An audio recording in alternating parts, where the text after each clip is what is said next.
Right. I don't think the picture's done yet. We need to keep liking each other. These are most of our first-time newly registered voters. These are the kids that managed to turn 18 before the election. And they came to me, they got the registration form, we mailed it in for them, and now they want to take part in this very historic election.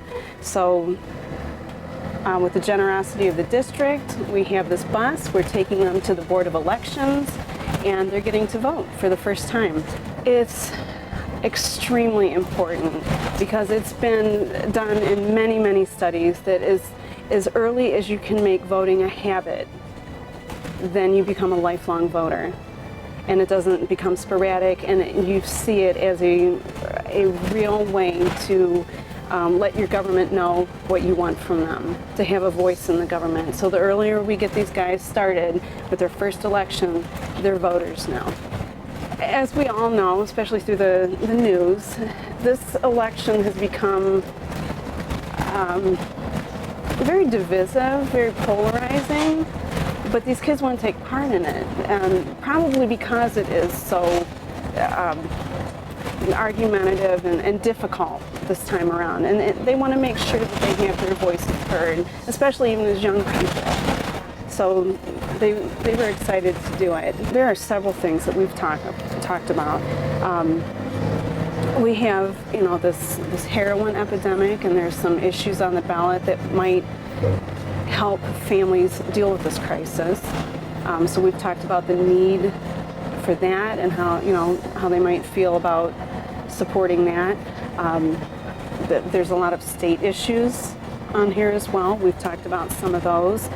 A lot of different government seats are up for re-election, and we've talked about the importance of making sure you know who those candidates are and what they stand for. And of course we have our issue 23, and we've tried to explain to the kids, what would this really do for Elyria, and in as non-biased as we could explain, this is what it would do.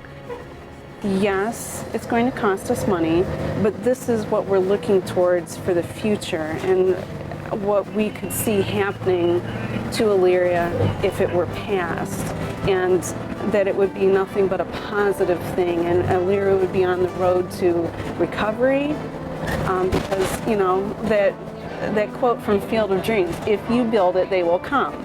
So if you have new schools, you're going to bring in new people, you're going to revitalize your community, you're going to add businesses.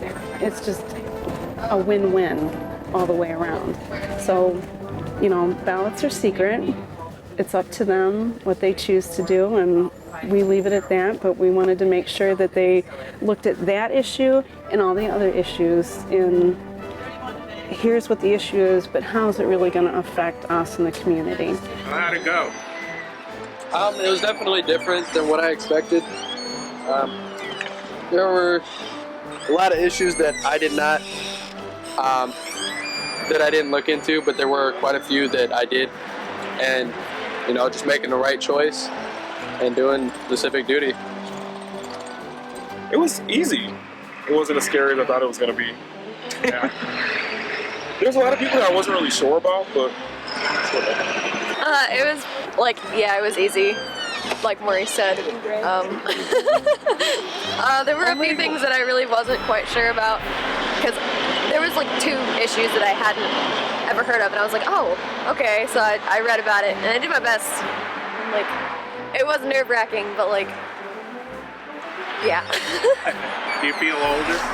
I mean, I voted in the primary, so this is my first time voting as an 18-year-old, but I've voted before, but it's a big adult world awakening. So yeah. How'd it go with you? Was it like you thought it would be? No, not at all actually. I'm not gonna lie, it was totally different. I thought it was gonna be a bunch of little boxes. I go in, I fill out a little piece of paper and slip it in. It was totally different. I'm not joking. Oh, you didn't realize it was computerized? No, I didn't. Nope. Modern technology these days, I'm telling you, it's great. I'm legal. Booyah! Good job. Congratulations, everybody. This is great. Walk all that way. Nice job. Get out.